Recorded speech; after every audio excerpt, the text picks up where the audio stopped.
times a day, we fast Ramadan, we do this. But life, business is separate. And this is a big problem. Deen is everywhere. We should live Islam 24 hours a day. At work, at home, even when we're sleeping, the Prophet ﷺ teaches us how to sleep, what to read before our sleep. So deen and life cannot be separated. But we need to know what to do, and that's why we have the Imams. Now, Imam Abu Hanifa one time said, and again, every time you hear the question that starts by, what if? You know it's Imam Abu Hanifa who's talking all the time. What if? It's the only Imam who talked about that. What if this happens? And he said, what if Dajla and Furat, the two rivers of Iraq, the water dropped in them? What are we going to do? So people start talking. Of course, we said he had 40 experts with him. And then he said, what will we do if someone went and he took this piece of land? It's not his land. It was a dead land, wasted land. There is no plants, nothing there. He builds a fence around it, and he plants it, and he takes care of it, and he gets fruit, and so people will benefit from it. And then, would it be okay that he owns that land? It was not his first, but now he took care of it. The people start saying their opinions. In the end, what was Abu Hanifa's opinion? And by the way, he told Abu Yusuf to write both opinions. They all in the end agreed that yes, it is his land. But Abu Hanifa added one thing, by the permission of the Emir. The Emir needs to know first. Because what if the owner of that land has a different plan in mind? So the Emir needs to give him permission first. That was what Abu Hanifa said. And if you look about this, if you look at this opinion, it's really nice. First of all, people who have no jobs will find a job. You find a piece of land that's dead, you take care of it. Number two, this dead land has no benefit for anyone. No one is taking benefit out of this piece of land. After it's planned and taken care of, you're giving, so this way everyone will be working in the land and building farms and stuff like that. That helps a lot. He talked about another thing. What if someone throws trash in Dajla and Furat? These two rivers that are the source of water. What should we do? They agreed that we're gonna make them pay a fine because they are hurting the Muslims this way. So he talked about even economy. He even suggested, he went to the wali, to the Emir. He said, we suggest that you hire some people to monitor those two rivers. So if anyone tries to do anything, you will get him before they do that. So you see how Imam Abu Hanifa talked about so many different things, and he linked deen to religion, to life, which is very, very important even at our time. Inshallah, next time we'll talk about his opinion about people who accept Islam and they don't know Arabic. What should we do? We should tell them, wait, don't pray until you learn Surah Al-Fatiha in Arabic and the Quran in Arabic. Or should we tell them, you can pray in your language for now until you learn the Fatiha. We continued our talk about Imam Abu Hanifa rahimahullah. And as we were saying that he used to have his halaqah, and that halaqah continued for 30 years every day between Maghrib and Isha, and he had a lot of students. And we said he appointed 40 of the experts in different fields to be with him in the halaqah, and he does kind of mashura with them before he makes any ruling. And by the way, he says, my school is built on different opinions and different people, so it's not only my opinion. And we said out of these 40s, if let's say 36 voted on something and the 4 were against it, and even if Abu Hanifa was with the 4, they will write it down, the 36 people's opinion, not his opinion. So this is how it used to be done in his school. Now we said that one time the question that he was asked, can a new Muslim who accepted Islam from a different nationality other than Arab, he does not know Arabic, can he pray reciting Fatiha in his language? And we said that problem did not exist much in Hijaz because most of the people there were Arabs. In Iraq, a lot of people were coming to that country. So after having that meeting, they decided that yes, they can pray with their language. When he announced that ruling, a lot of people were upset. And even Imam Malik, we said, sent a message to Imam Abu Hanifa that because of this rule, no one is going to learn the Quran, and then the Quran will be forgotten, and people will start memorizing Quran in their language, and the Arabic will be lost, and this can be a huge problem. What did Abu Hanifa do about it? We see one thing about the 4 Imams, by the way. They made rulings, and then they changed them afterwards.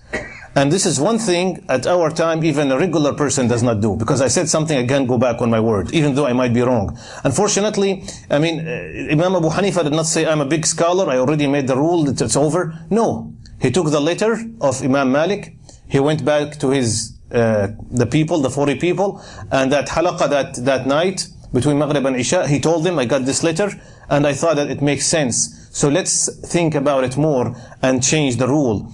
We'll see that all 4 Imams, by the way, corrected or changed some of their opinions. Imam Malik, he made a big book called Al-Muwatta, the biggest book of fiqh, or at least the oldest one. When he went to Egypt and he came back, he changed half of it. Because he saw things he did not know. Finally, they decided that they're going to make a change in the rule. A person who accepts Islam and he does not know the Arabic language can pray in his language temporarily only until he learns the Arabic language and Surah Al-Fatiha. And that solves the whole problem. And he made the rule, if a person keeps praying in his language without putting all the effort he can to learn the Fatiha, his prayer is not accepted. So temporarily, because the prayer is Imaduddin, it's the pillar of deen, and it's very important, we should teach it to everyone who accepts Islam right away. And let them pray the way they know.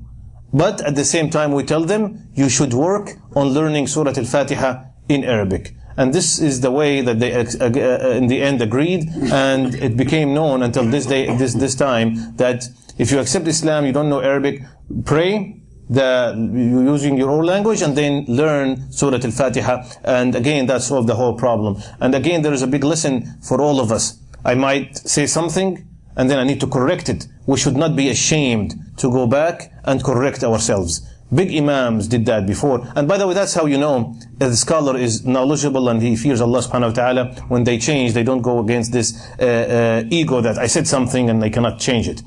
Well, by the way, one big Imam, he heard that. His name was Mus'ar ibn Kidam. That man, his knowledge was almost as great as knowledge of Abu Hanifa, but he does not have a school. When he heard that Abu Hanifa changed and he corrected or changed his opinion, he took his students, he had a lot of students, and he said, from now on we join Abu Hanifa's halaqah. And he himself started sitting in Abu Hanifa's halaqah. See how humble the people were back then. It's not, no, I'm a scholar too, I need to have my own halaqah. From that point, that great Imam would sit and listen to Abu Hanifa's halaqah himself. So again, there were great people back then, and they loved one another, and this is what we need to do at our time, love one another for the sake of Allah. And we said that sometimes he sits with the students for a long time, and even after Isha, normally the halaqah is between Maghrib and Isha, and they don't reach a solution even after Isha, so they stay there. But then at some point, of course, they start getting tired, and they have been sitting there for a while, focusing their minds. So when Abu Hanifa senses that the people are getting tired, he would like to give them a break and kind of like a change of the atmosphere, change of the feeling, the general feeling of what's happening. So he will ask them a riddle. Every time he feels that they're getting tired, he asks them a riddle. So he said, let's just stop thinking about our problem and let's try to find a solution for this riddle. And that riddle was first told by Imam Ali ibn Abi Talib radiallahu anhu. He said, before I say the riddle, there's one thing I want to explain. There's something called diya in Islam. I don't know how to translate diya. It's a fine, probably ransom, something like that.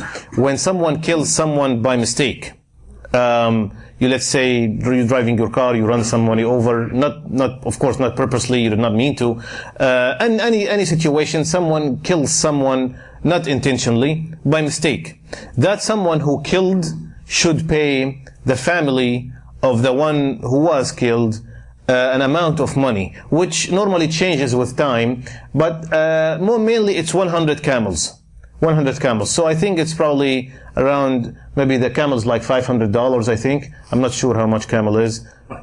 5,000 camel? Oh my God, that's a lot of money. It's 100 camel for killing someone unintentionally. So Abu Hanifa said, let's say, of course again, it's what if this happened. There was a hole, like in the ground, and there was a lion that fell in the hole. People never seen a lion before. They heard there is a lion, so they all rushed there, and there was a big crowd around the hall looking down at the lion. And then because they were too much crowded there, they were pushing each other, and then one of them fell down in the hall. That one who was falling down wanted to get a hold of somebody so he can save himself, so he pulls somebody else, and that somebody else goes with him down the hall. The second one tries to pull someone else. Again, they're not doing this on purpose. They want to save themselves. And then he pulls a third person with him down the hall. The third person pulls a fourth person. The fourth person looks around. He does not see anyone to pull with him. So the 4 people fall down inside the hole, and the lion kills them. Now, the question Abu Hanifa asked, how much diya each one of these deserve? Normally, we said the normal diya is 100 camels. But the first one, he's the one who caused the whole thing, because he pulled the second one, and the second one pulled the third one, and the third one pulled the fourth one. So how much diya each one of them will have to get, his family will get, and who will pay that diya? Who's responsible to pay that diya? So the people, subhanAllah, they stop thinking about the main thing, and they start all thinking about this thing. It was a nice change, as a break. And everybody started saying their opinion. No one really knew the answer, except Abu Hanifa, the one who told the riddle. He said, the first one was the reason for other 3 people to fall. So he gets only 25% of the diya. He gets only 25 camels. The second one caused 2 people to fall, so he gets 50 camels.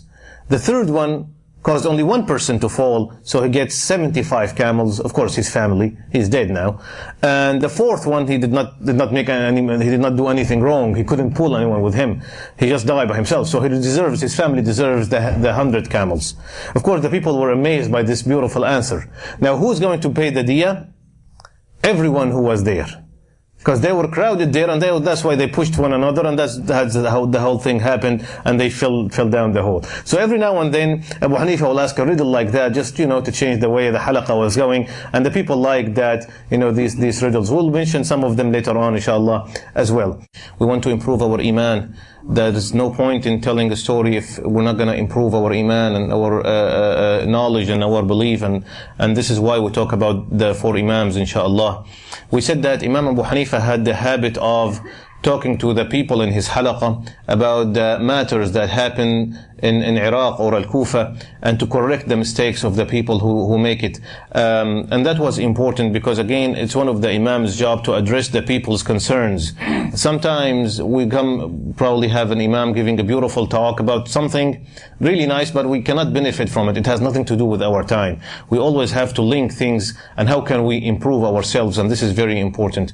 What happened was, at the time of Abu Hanifa, rahimahullah, there was a judge in Al-Kufa. And what happened, there was a lady. That lady, again, this is a true story. It's not a what if. This is a true thing.